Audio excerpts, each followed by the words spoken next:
So let me walk everybody through a couple things that happened on Saturday that I thought was interesting. So there was a chance on Saturday, if LeBron wanted to kind of, shut up the chatter and the noise that's out there. He was there on Saturday night, there with his family, there with Rich Paul, and getting a chance to watch the Lakers in their summer league game, primarily because, obviously Bronny James is obviously going to be playing, so his son's going to be playing. He's there for that. There's a good article out there talking about how LeBron gets a chance to kind of quiet the noise about his future and the trade rumors swirl and all that other stuff that's going on. Dave McMenamin, who was working on Saturday, Dave McMenamin said that he had approached LeBron to come and join them for their broadcast. And LeBron's response, I got nothing, or I ain't got nothing to talk about. Okay. All right. LeBron basically is not interested in having a conversation on ESPN or one of these, one of these platforms that are there. Okay. That's not, to be honest with you, it's not that big of a deal. I think, obviously if he wanted to come on and at any point, if LeBron wants to come on and say something, he's probably going to want to control the narrative. And if he's going to say, guys, there's just too much chatter out there, I'm looking forward to this upcoming season. All that other BS that you hear behind the scenes, it's all BS. Don't pay attention to it. Me and Luka got some work to do with Austin Reeves, and we'll be ready to roll up our sleeves come October 1st, and we'll go to work. Could have done that. Obviously did not do that. And frankly, I don't think LeBron's going to do that. I think, like I said, one thing that LeBron James has always done, he's always tried controlling the narrative. He's always definitely put his name in the media. And then the media goes crazy anytime LeBron says something, or in this case, doesn't say anything. And everybody's saying, well, why didn't he say anything? Well, what does that mean? What happens from here? That just kind of comes with the territory of LeBron. Kind of brilliant, to be honest with you. I know a lot of people, some people will say, oh, well, I hate that. He just wants the attention. He's so passive aggressive, this, that, blah, blah, blah. However you get attention, LeBron has figured out a way how to get attention, and he understands that he's always a storyline. Okay, so you have the piece where he basically says that he's not interested in talking. ESPN insider Dave McMenamin reached out to Rich Paul, to get the bottom of the story. This is an article that I'm reading here. And here's what Rich Paul told Dave McMenamin. Rich Paul told me that they never asked for one as far as an extension goes. So, we were sitting there and we were talking about, man, that's really weird that LeBron didn't get an extension. And this is the way LeBron does business. Frankly, for me, I was kind of proud of the Lakers. I'm like, wow, did the Lakers just stand their ground on LeBron? Did they just find a way to say to themselves, all right, you know what?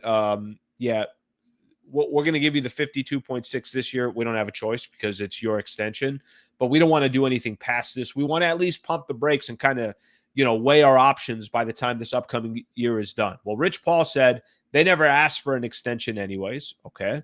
Paul also made it clear to me that LeBron has not asked for a trade. Okay. So LeBron opts into his extension, gets his 52.6, and then doesn't ask to be traded. And then McMenamin continued, and Paul hasn't even discussed the possibility of wanting a trade in the future with the Lakers. Paul did tell me that 4 teams contacted him with interest in trading for LeBron. So now we wait. So that was Dave McMenamin putting it out there, and, do with it what you want. But, this is just kind of how they operate. And the rumors are not going to quiet down. The chatter's not going to quiet down. There was even somebody out there, and I'll just, I'll read this. This was on Yahoo Sports, but there is somebody that covers the NBA, and his name is Brandon Robinson, Scoop B. I've seen him before as far as some of these articles and things along those lines, but he even put a report out there that the Mavericks, the Warriors, the Cavs, and the Clippers all contacted Rich Paul about trading for LeBron James. Guys, I think the biggest thing, without me saying, hey, what's a trade package look like with the Clippers? What's a trade package look like for the Mavs? That's not, the point of my conversation.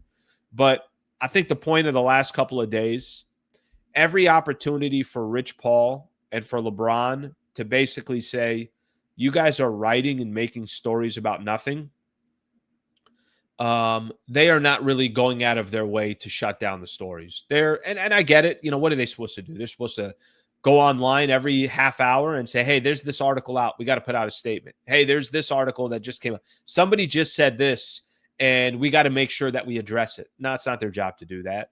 But I don't think they're also shutting things down. I think the clarification of we didn't even ask for an extension, which, to be honest with you, whether it's true or it's not, wouldn't make sense to me. LeBron's worked out the 1+1s. Maybe there is nothing that there's no negative to LeBron asking for a 1+1 and getting a 1+1. It just guarantees him, a big time contract next year. Maybe he just thinks he's going to get that either way. And then, like I said, the piece of, well, we haven't even talked about a trade, but, oh, by the way, 4 teams have contacted me with interest of trading for LeBron. So, obviously they're not trying to slow down the story or stop the story. And that's just kind of been what the summer has been so far in regards to the Lakers. Okay. Let me read one more thing. I'm going to read one more thing here, and then we'll see timing wise if that will get us to BT, to Brad Turner. In The Athletic this morning, I read an article. The main source of tension between the Lakers and LeBron would be this. I'll read just exactly from the article from Dan Weike. Much of the tension appears to stem from the Lakers' desire to keep their salary cap sheet as clear as possible starting next summer, allowing them to find Luka Doncic's future partner either in free agency or via trade, when they'll have access to use first-round picks in 2026, 2031, and 2033 for a single trade.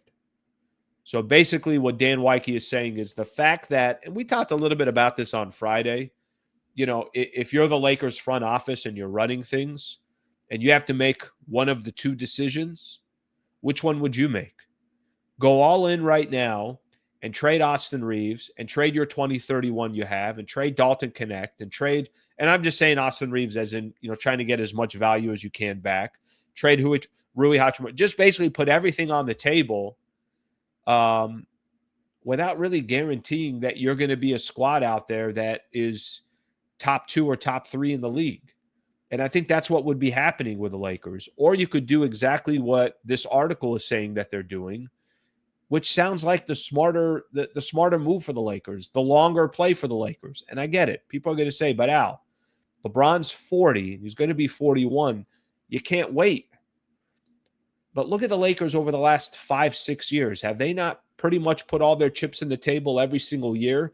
And it doesn't mean that you're going to cash out. They cash out in 2020. Give them the credit for what they did in 2020. But if I told you go all in right now or hold on to your assets and really try to come up with a game plan to build around Luka, a 26-year-old, who everybody believes will sign an extension and will probably be with the Lakers for a number of years, doesn't it make a little bit more sense to pump the brakes for a second? Hold on to those assets. You could have 3 first-rounders next year that you could be dangling. There's no guarantee that Giannis and the Bucks are happy in their situation. Can you just pump the brakes for a second? I think that's the smarter strategy, but that also seems to be where the tension is coming from, is that the Lakers are not using all these assets to give LeBron what he wants right now. Frankly, listen, I think if the Lakers thought they had a realistic chance of winning an actual championship this upcoming year, well, okay, how about this? Let's take that away. If they thought there were trades out there that made sense, I still think Lakers would be pretty aggressive. Maybe not all in aggressive, but I think pretty aggressive.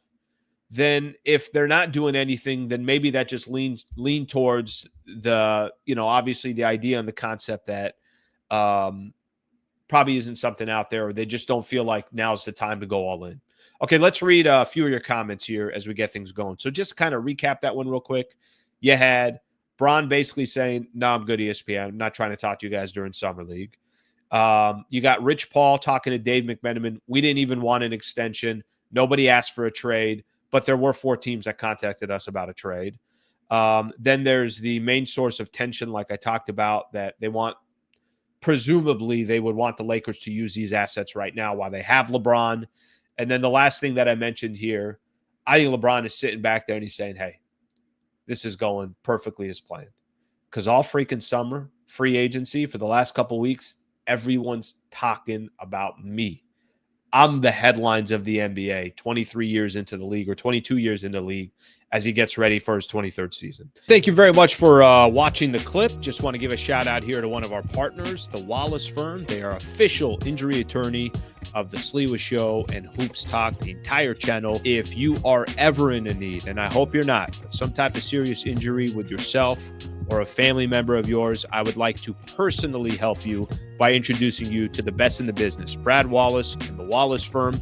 Also got a URL out here that you can use as well. Just go to wallacewins.com/Sliwa. Thank you for their partnership, and thank you for being a part of the Sliwa Show.